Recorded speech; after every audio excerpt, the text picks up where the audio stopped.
So a lot of you have been asking in the last few weeks about how to build a routine. You're wondering how we've learned all these moves in the last few months, and we can do some really great basic level flair, some good working flair behind the bar, but you want to know how we put all those together into routine. It's nice if you can do a flat behind the back, but how does that get you to actually building a drink and entertaining your customer with a full flair routine? Well, hopefully we answer that question for you today. There's kind of two things I have to keep in mind.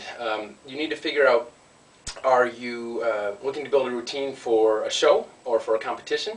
In which case, I recommend write down every move that you can do.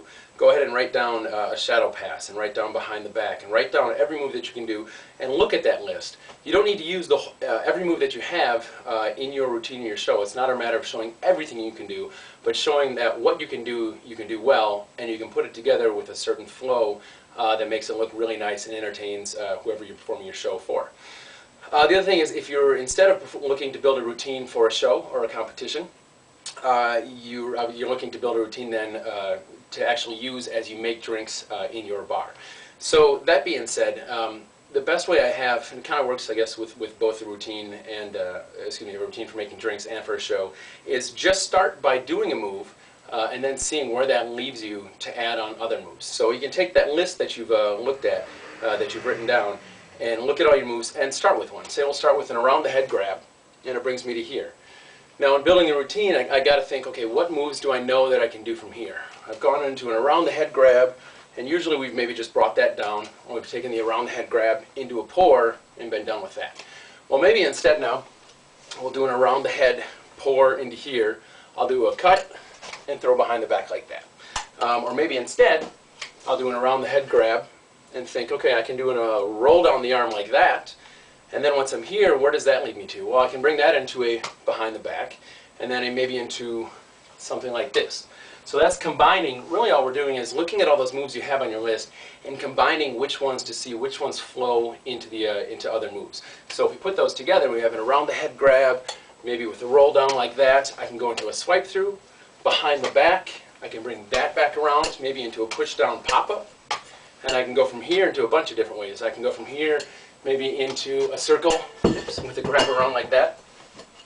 Or I can get, let's do that one over again. I'm here. I can maybe roll down the arm, go into behind the back, go into that push down pop-up, maybe into the 10 on top of there. We can go into the routine that we learned with this one, back around here. Then maybe I can bring that back into a double around the body like that from behind. So really it's just a matter of putting all those moves that we've learned together into a routine. So maybe just to give you an example, I'm going to do a routine that I generally fall into at work. Although, be forewarned, once you build all these moves together into a great routine that showcases kind of some of your fluidity and your knowledge of moves that you can do, be careful not to fall into doing that same routine over and over and over. It's really easy to do. I find myself doing it more often than I'd like, but challenge yourself. If you find yourself doing the same 30-second, minute routine over and over and over, try mixing it up. Either try starting fresh or try starting at a halfway point in your routine and trying seeing like where can I go differently with those moves and add and change it and add it up. So here's a routine that I generally use at work. If someone orders any drink, say a rum and coke, I grab the bottles out of the well, come around to a swipe through, behind the back, don't forget to smile. I'll come around, actually catch it this time, maybe come back into another swipe through, down like this, maybe back here with, I already did the roll down, let me try repeating this one. I'll go into the shadow pass from here, then bring it around into a double like so, then maybe come around into, if I'm actually going to get to the pour, to this move, and do the Tony Cogburn slide around the circumference pour like that. So that's one routine. Another routine that I like to do is come out of it, and you'll find yourself, this is why we really stress the importance of doing swipe throughs in the beginning, because so many routines kind of come off this swipe through to really bring themselves to a lot of other stuff. So really learning that swipe through like so can be so key, going back and forth.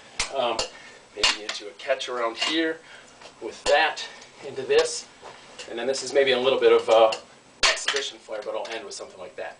So to get your routine together, first start by writing down all the moves that you can do, and then start practicing them.